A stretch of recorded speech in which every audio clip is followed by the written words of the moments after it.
What is going on, everyone? My name's Boyd and I'm back with some more Age of Mythology.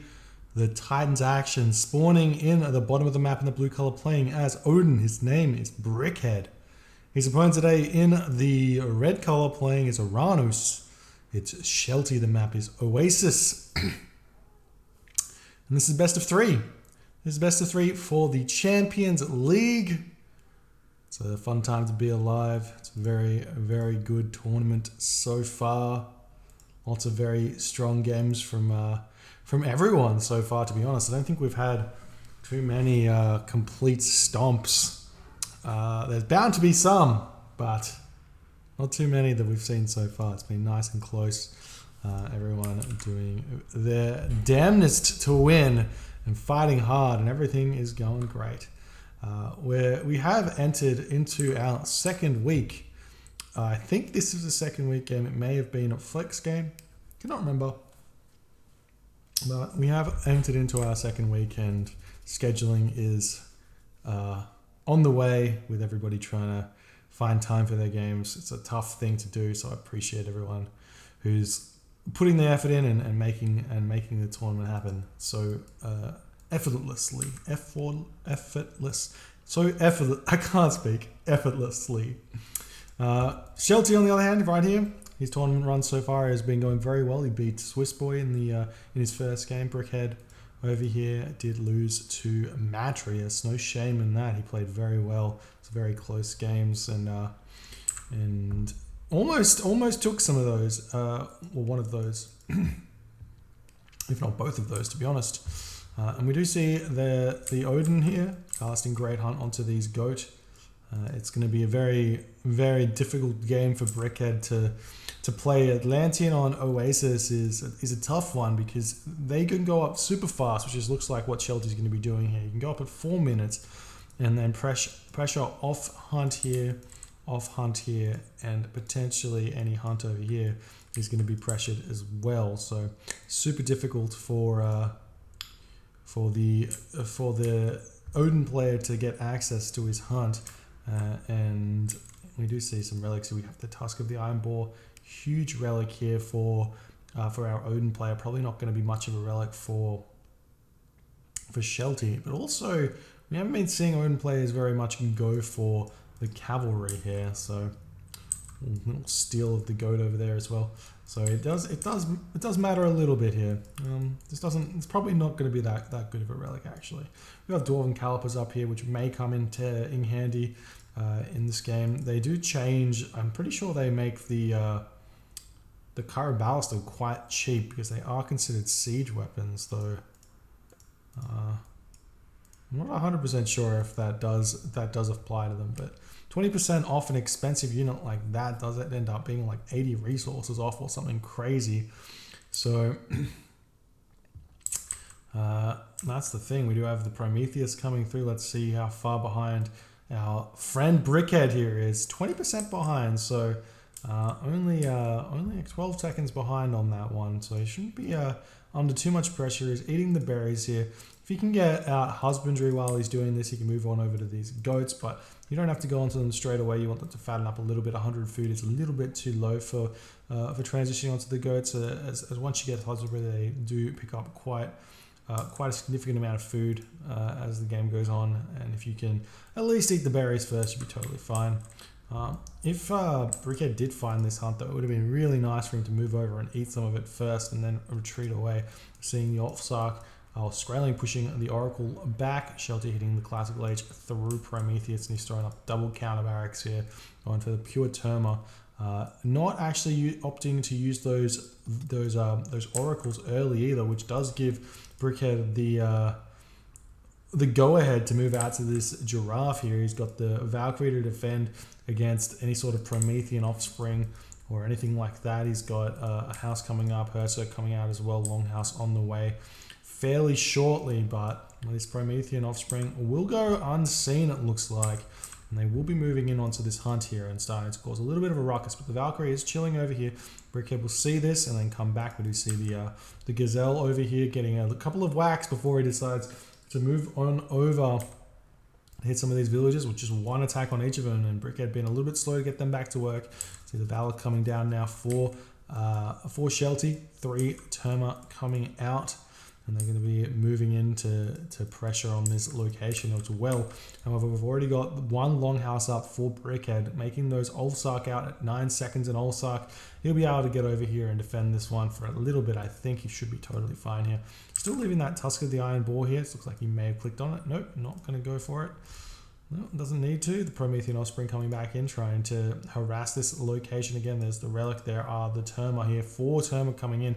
The villagers do turn around and pick off that Promethean there. Ulfsark still don't have the Lone Wanderer just yet. So these Terma are actually quite strong against the Ulfsark pre-Lone Wanderer, because they can't dodge their arrows. And Shelty knows this as he's hidden running quite well. But Odin's Ulfsark, they do re-heal quite fast if you leave them idle. We do see 1 Ulfsark has been picked off. Nice micro from Shelty to pull that one back. These villagers will have to retreat here. We do have a shockwave that can be used on this one. 1 villager does get picked off, and this is really not what Brickhead wants. He's even making raiding cavalry here. I think he is kind of baited into it by getting Tusk of the Iron Boar here.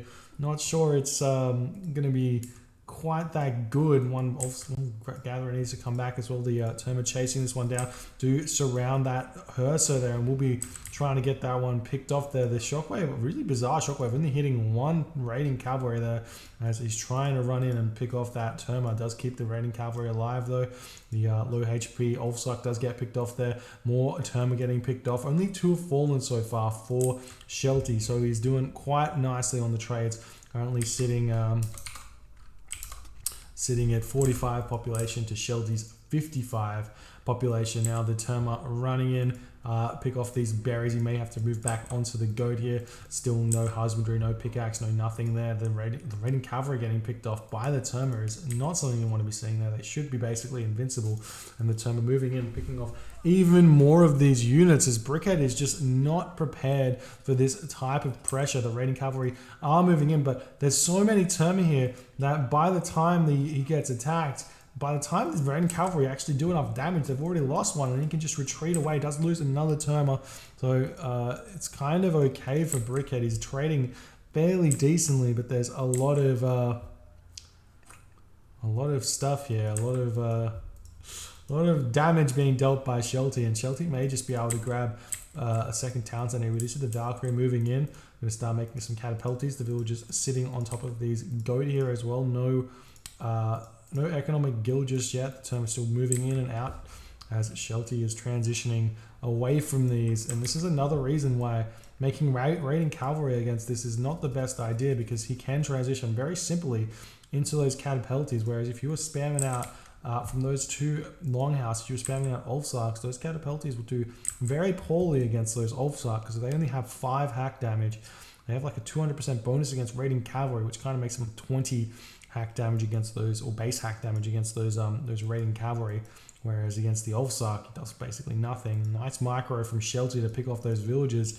You see Brickhead was trying to save them, but just not fast enough. This raiding cavalry does decide to retreat fast enough, and we'll get that one back into the base of Brickhead without losing too much HP. Now the villagers moving back over here onto this this food here. Has got a lot of dwarves out already, and Shelty is getting raided while this catapulty here is chasing the Valkyrie away. And the raiding cavalry are able to snipe some heroes here, which is pretty big, as the catapulty cannot do all too much here. The Prometheans are trying to get in onto this watchtower. They just can't because of the wall segments at this point. And this is kind of looking okay for Brickhead, even though he's fallen pretty far behind. He's throwing up a 3rd longhouse here. Not lost any more villages. We do see these raiding cavalry going after some of the straggle units, but the catapulties, as I've been mentioning, absolutely shred these raiding cavalry. And if there's only 3 of them here, it's scary for those 8 raiding cavalry to even attempt to fight them. They've got quite high base armor as well. The Terma moving in yet again. The gold mine is expired though for Brickhead already. 9 minutes into the game, Brickhead's got 0 gold left in his pocket here, and he's having to move out, sitting at 69 population. Shelty sitting at 105, so So defending this is going to be incredibly difficult. His raiders are trying to come back over here. A lot of them are low HP. The dwarves are going to have to fight this one, it looks like, as the raiders yet again get turned on by these Terma, and he picks up another one there before the rest of this raider force is coming in. Ulfsark getting picked off, and this is just absolute bonkers control here by Shelty, just picking off so many units for free. We see medium raiders come in here for this fight. The Terma turn around. The Promethean is chilling here as well. The dwarves retreating away from the Terma here, but Catapulti's here to clean everything else up, and these raiding cavalry are all going to die here. More raiding cavalry coming in for Brickhead, but Brickhead has to get out of here, retreat back to his base, and defend. We do see a forest fire here. Really big forest fire. No reaction from Shelty. Taking a lot of damage from that one. That's huge. How much gold is Brickhead sitting on right now? He's got 93 gold. He can make one Valkyrie though. That's going to help out a little bit. He may be able to sneak up onto this gold mine or something like that. This Oracle's not positioned very well. Could have line of sight of both of these gold mines while this is going on. Try and build up another longhouse. Making some Ulfsark. Does he have out Lone Wanderer or not? No Lone Wanderer, so they're not going to be that useful. He's building them because he doesn't have that much gold left. Promethean's here and bashing away at that watchtower, and now the raiders coming back in. Brickhead is looking for an angle to fight. Shelty grabbing his second town center here. It was almost up as well. So it's just going to skyrocket Shelty further and further ahead in this game. The Hersa trying to chase down the Promethean offspring, but he's just not fast enough at 4.2 speed. The Valkyrie taking a lot of free hits there as well, and almost gets picked off as the hero Terma are able to hit that one. The dwarves coming back into this location as the raiding cavalry trying to get a surround over here. Needs to use these dwarves to help fight the raiding or the Terma retreating. There's a lot of low HP Terma here. That Valkyrie gets sniped or a big amount of damage onto it. We see Shockwave coming in. The dwarves are in as well, trying to tank damage from those Catapultis. But it's looking like Shelty is going to actually have to retreat here because of those dwarves. He didn't actually lose any dwarves in that fight, and that's going to allow him to continue building some units. Does decide to turn around as the dwarves retreat back, but Shelty is actually still fighting this, and Brickhead needs to retreat back and stay around this gold mine, trying to keep building those units, making some throwing axemen, making some Ulfsark. And he's now going to surround on these units yet again. The Catapulti trying to snipe down the Valkyrie at this point, and the Terma. It's a really actually kind of a close fight between the Terma and the Ulfsark there. Now it's looking very dicey for Brickhead. He needs to pull off these dwarves from the gold line here and try and tank the damage yet again from those Terma and everything else. They have 34% pierce armor, so those Terma really don't do all that much damage to them.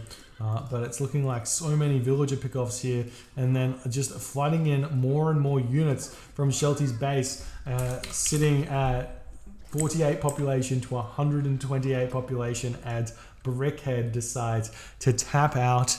GG. Well played by Shelty, able to pressure Brickhead so well for so long, and all of those early game snipes of units amounted to this attack here. If Brickhead didn't lose those early, he probably would have been able to defend this gold mine and continue here. I would have liked to have seen him just go for the standard Ulfsark Lone Wanderer strategy here as well, because this Terma thing that Shelty's done really doesn't work that well, and you have so many goats. If you get an early husbandry as well, you'd be in a really good position to spam those Ulfsark, get medium infantry, get Lone Wanderer, and then chase those Terma down for some really nice kills and some raids and things like that. And game could have been completely different, but Brickhead went for the raiding cavalry because of the Tusk of the Iron Ball, thinking like it was be enough to tilt the balance in his favor, but it just was not. Those raiding cavalry come out so slow and were just not enough to stop the onslaught that was Shelty here.